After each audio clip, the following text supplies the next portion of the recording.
Dana. This is Wendy, and I'm really excited to have this opportunity to talk to you about your book, Shamanism and the Spirit Mate. I've just finished reading it, and I found it to be really fascinating and interesting. So thank you for having this conversation. Oh, well, thank you for asking me to do this. And I'm really kind of tickled to do it this way. I'm eager to hear what your thoughts are and what questions may have popped up for you. So, just a fascinating topic.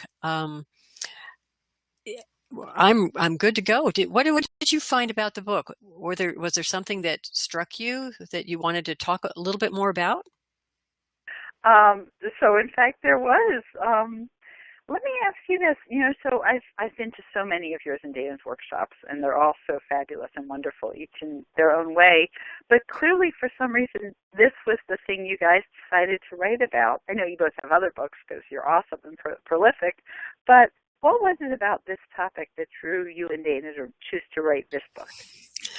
Well, there's a really funny story about this because um, of course, we were fascinated with the topic.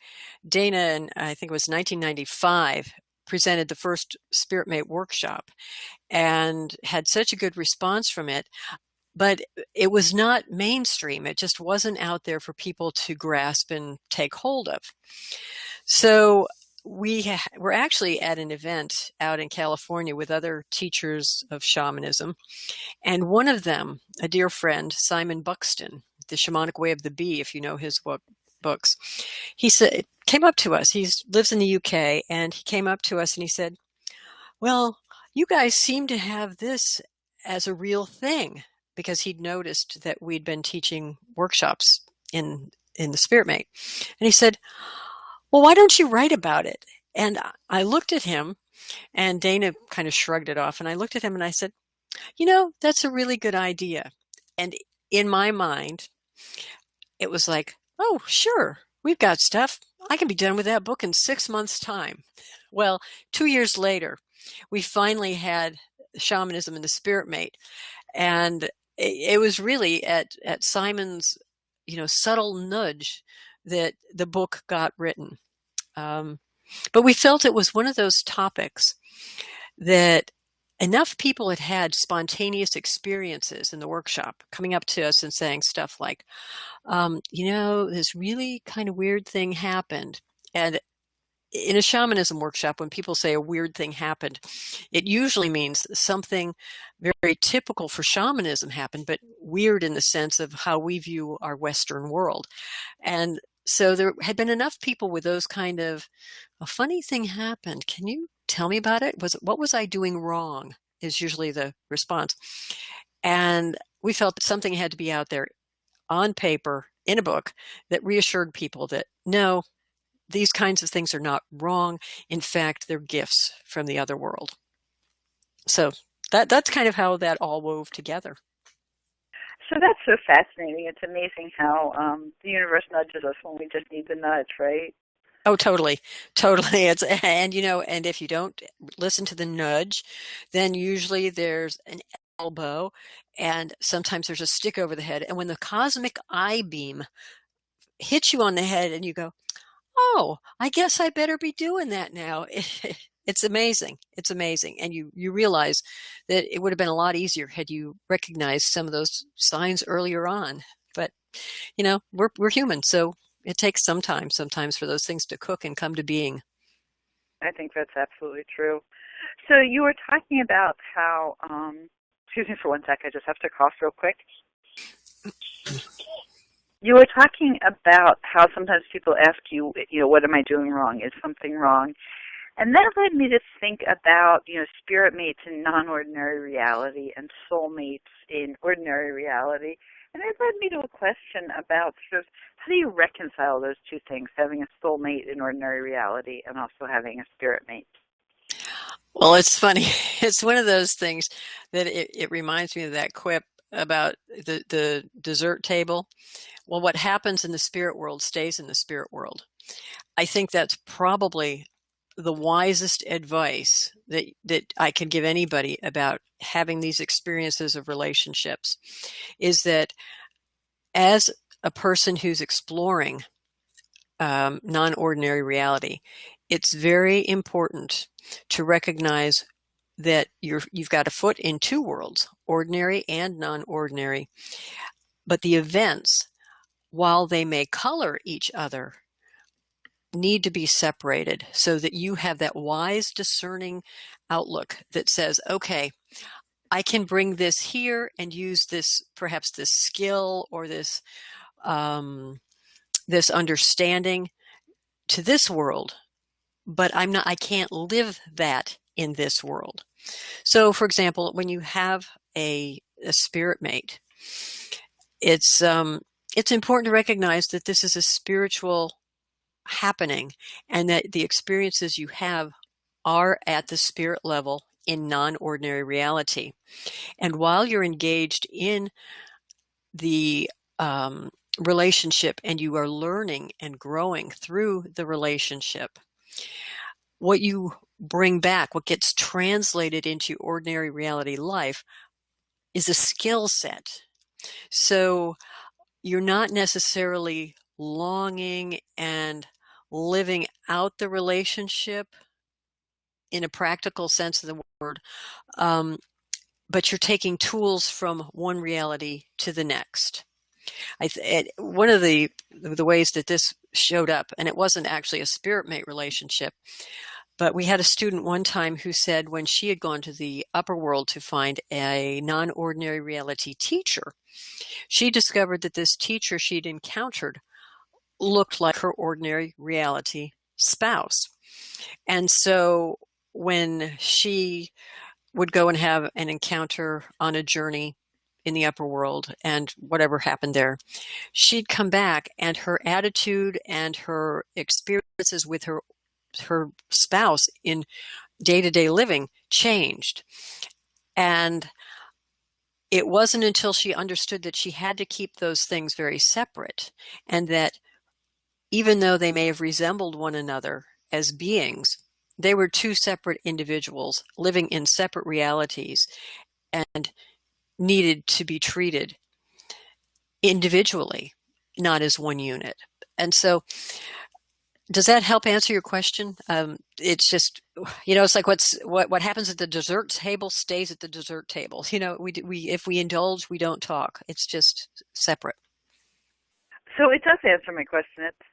It's fascinating. It sounds like that's sort of advice that applies generally with non-ordinary reality, not just as it applies to the spirit mate. Totally. We have our experiences, and I think as we work through ordinary and non-ordinary realities, and we begin to understand, yes, there is an underlying unity, the mystery, the connection is there. But I think we grow in a level of discernment and we grow in a level of maturity. And it's the maturity that recognizes that this isn't something we brag about. This isn't something we flash around and try to impress people with. This is a very personal experience. All of these are very personal experiences. And to make overarching statements to someone else, to say, well, this means this for you, it just doesn't suit. In fact, many initiates, I was just reading this recently, I think it was in the Pythagorean mystery school, were required to observe 5 years of silence to actually engage the mysteries. That was one of the important things. And I think in our Western culture, we don't respect silence. We don't embrace it. And we're very quick to try to build intimacy with people by blabbing all our stuff. So if I tell you, oh, my husband's this, my kids are this, whatever it is, oh, and I have this ailment and this disease, and we start connecting at that level of woundology and victimhood, we dissipate power. And so I think the important thing is we grow in maturity, we grow in discernment, and we share selectively, and we keep things separate, because to keep them separate and respected is to be able to control to some degree the power within those things and use it for a positive end. That's fascinating. That's fascinating. I think my husband would be intrigued with the idea of me being able to be quiet for 5 minutes, let alone 5 years. So Well, that's it's tough. great. Yeah, yeah. I looked at that when I came across that and I thought, holy schmoly, man. Yeah, but it imparts to us this idea of um, keeping things private. And I've always liked the idea of private and secret, kind of wandering between those two.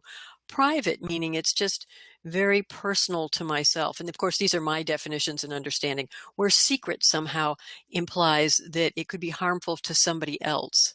One's kind of a negative thing to me, and one is a very positive thing. To keep things private, I think it's a discipline.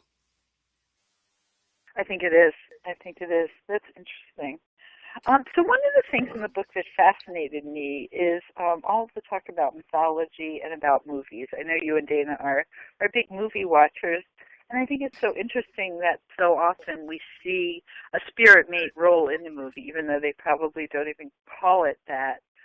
Do you think that speaks to sort of longing within us for a spirit mate? Yes, the whole idea of longing comes up in so many guises, I think, as we attempt to, as human beings, reconnect to a sense of divinity. And by this I mean we're here on Earth. We live a very physical human existence. We're very human. We're animal. We're very animal.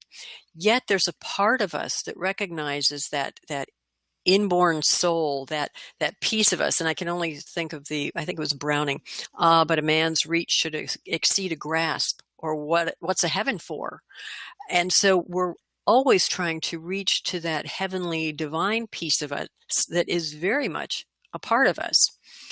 And this plays out in longing, because there's this sense of longing for the ultimate unity with that piece of us that we have either forgotten, has been shunted aside, we feel that it's been lost. And I think it's that connection to our divinity which ultimately takes us to the connection of our origins, our divine selves, that unity, that conscious unity, that we are one piece. That you hear when the Lakota will say, and my Lakota is bad, so mitakuye ayusen, all my relations, that recognition that we are all related. And so the longing plays out definitely in the spirit mate phenomenon, because it gets hyped up on hormones. Again, we're human, we're dealing with male, female, and there's just this urge to merge. It plays out in so many different ways. We see it in mythology, we see it in people. And I particularly liked the Temiar group. They're Malaysia, if I'm remembering properly. And one of their big aspects of this spirit mate and finding this union is the longing. They express it through song, they express it through dance. And yes, and it plays in to even understanding and recognizing what is sacred. So longing, yeah, it plays a very, very great role. Interesting. Interesting. So tell me this. What do you think is the most important element about a spirit mate? In practical living, a person who connects to a spirit mate in a very conscious way begins to open up, I would say, to greater possibilities. And this happens in that, and I'm going to jump back to Siberia for a minute, because one of the comments that comes from the Goldie people, if I'm recalling this correctly, it's a story about a man who goes to sleep and he has a dream of this beautiful woman who comes to him and suggests to him, I love you. I need you. I'm going to help you be a shaman. Marry me. and if you don't marry me, I'll kill you. So, of course, he decides he will marry her, and there are accounts of him recognizing signs from her to know how to heal and effectuate healing for the community. It all comes down to this marry me or die piece. And I was having a really difficult time with that because my understanding of the compassionate helping spirits that we work with in non-ordinary reality doesn't seem to frame that as a marry me or die. How does that reconcile? And I had to look at that using some of the tools of the landscape book, looking at the characters who were in play, very literal, understanding the people involved and the guiding principles, which is very moral, and then the anagogical, which became the mystical and symbolic kind of way. And what I understood that to mean, which brings us to this practical piece of it, is marry me or die. The death is not a physical death. The death is the death of personal authenticity. So finding the spirit mate, engaging the spirit mate, and doing the work with the spirit mate allows the ordinary reality human to express more completely, more authentically, which is living as opposed to death. So that's the very practical piece of it. As you begin to do the internal work and have the kind of bolstering support of a spirit mate, you can step forward in very practical ways and perhaps be more courageous or be more authentic in who and what you are. That's a great description. That's really interesting. Thank you. But it does lead me to another question. What about people who don't know how to journey, people who don't visit non-ordinary reality? What are their choices around finding their spirit mate? Well, I guess the first point is nobody needs to have a spirit mate. There are many people who get along quite happily without having a sense of an intimate relationship with a spirit, a being from the other worlds. There are people who are very fulfilled with making commitments to service and having perhaps a different level of commitment through different religious traditions or even whatever that can fulfill them and bring out some of that authenticity. So having said that, though, what has been interesting is reading some of the work that Caitlin Matthews did on In Search of Woman's Passionate Soul, I think is how she titled her book.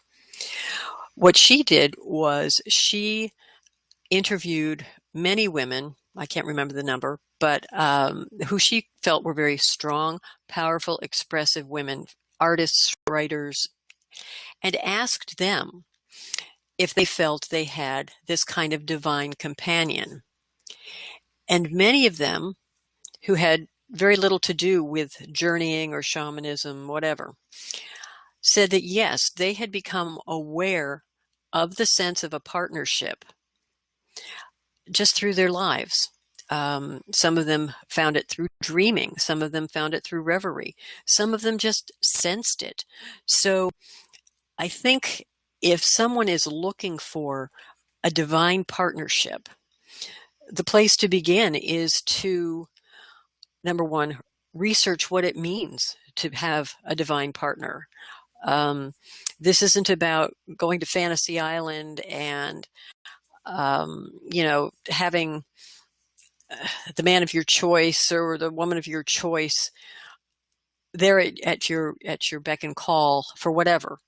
This is really about a commitment, a contractual kind of relationship at whatever level you choose to grow and work with each other to bring support to both relationships. Because it occurs to me, just thinking about it, that not only do we find support in having a spirit mate, so we're bringing something to our side of the veil, if you want to say it, but we also bring something to their side of the veil I'm not exactly sure what that is. Perhaps it's an opening.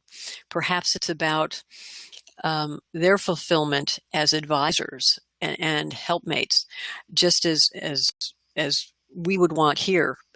So it is a team effort, but in having an intention to engage with someone who can act as that divine partner, that's the beginning. And then the next step is to pay attention to the kinds of things that pop up when you're reading a book or studying, when you are dreaming. Are you writing down your dreams? What is that? Have you met the same dream being other times? Have you meditated about those times? And what's the level of engagement and commitment you have to doing this? So those are ways to begin and engage without necessarily taking journeys, the shamanic journey, or feeling that you have to take that path into it. So that's fascinating. So it sounds like you're saying that you would have to be intentional about being aware that you're looking for some sort of a spirit mate, and that would be the process by which you would then, whether it's through shamanism or something else, how you would go about finding one. I would suspect that would be what I would offer to the modern Western person. Now, there are plenty of other cultures where the idea of a spirit mate is very prominent. It's one of those blankets that covers a culture. And the ones I'm thinking of right now are the Malay people of the Ivory Coast. So they would know, in fact, at many times I think it's a given that there is a spirit mate. And if the spirit mate is unrecognized or dissatisfied, that plays out in their lives in many different ways. It plays out with difficulties in ordinary reality partnering, marriage troubles. It plays out in infertility a lot. So what happens in their case is they're not journeying, but they recognize there's a problem, and they will go to a diviner who will then diagnose the problem as an unrecognized spirit mate for whichever of the spouses. In fact, many times married couples each have a spirit mate, and it's very clear, it's very on the table, they know about it. And for example, if the wife comes and she's got an unhappy spirit mate, it's diagnosed, and then what happens is they commission a statue, and the statue, these Belay statues are renowned through the art world for being beautiful pieces of carving and wonderful representations of men and women in their prime. And we can talk about that in a minute. That are used as the focus for reverie and dream for these people to make connections. And it's thought that once the spirit mate is satisfied and brought into the relationship, then other problems will subside. And it's fascinating to see how a relationship between a human man and a human woman has some assistance from just the presence of each of them having another partner, albeit spiritual partners, that perhaps the wife is a spirit partner to a very successful businessman. So her statue of the spirit mate will be a man with a briefcase and a tie. Not traditional at all, but in modern world, that's the language that's spoken through the statuary now. And her husband thus is encouraged to pursue his life to perhaps become the man with the briefcase and the tie. So the influences that happen, you've got 4 people involved in the Belay marriage many times. Oh, that's fascinating. They sound like a fascinating culture. Absolutely, and the statuary is beautiful. What's really curious, though, is that in probably, I guess the studies were done maybe about 20 plus years ago, that the statues they were making for women of spirit husbands were much more Western in design than the statues that were at that time being made for men, which were very traditional. Women with large breasts, large hips, good producers, good child producers. And It's just interesting the differences that play out and are expressed through the Belay spirit mate statues. That's fascinating. That's fascinating. So, Shana, I'm sure that anyone listening today is going to be intrigued enough to want to go ahead and buy your book and learn more about this whole topic. So it would be wrong of us to not tell them how they could do that if that's what they want to do. Well, sure. The best thing would be to go to our website, Dana's and my website, which is www.shamantracks.com. And there is a page for all of our books there. And by pressing a button, you can get to our publisher, EWH Press, and order the book. That's great. Thank you. Is there anything, Shana, that we haven't talked about that you hope to mention about the book? The only thing that I would say that probably needs to be said is that while we speak about this and it seems like there are very exotic aspects to it. I mean, we're talking about Africa and mythology. There are examples closer to home that demonstrate this need for union with the divine. We talk about the nuns who are the brides of Christ. There was actually a woman in the early 1900s who spoke quite openly about having a spirit husband. And she came through a number of mystery schools, which informed her understanding about divine union and that kind of thing. Ida Craddock, which is so interesting. So it's something that, as exotic as it sounds, it's not unfamiliar to various aspects of our culture. And the people who engage in this, and I'm relying a little bit on Caitlin Matthews' work here and some of the work that we've done and feedback from our workshops where people have discovered spirit mates and felt that they could maintain a relationship with them.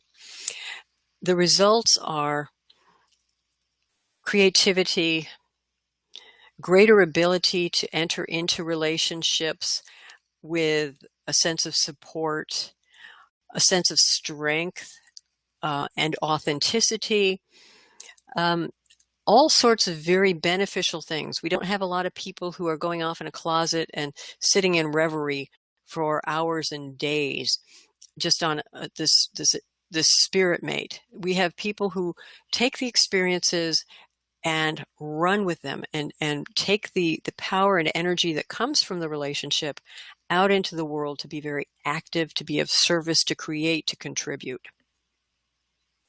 That's fascinating. Wow. Well, it's a fascinating book to read. It's well written, as everything you do is. Oh, thank you. And I Thank thoroughly you. enjoyed it. I'm glad you did. I'm glad you enjoyed that. Yeah. So thank you so much for your time today, and well, thank we you, look forward Wendy. to seeing what your next book is. From your lips to God's ears, as they say. So thank you so much for asking questions, and thanks for your interest. I appreciate it, Wendy. Take care, Shana. Bye-bye. Bye.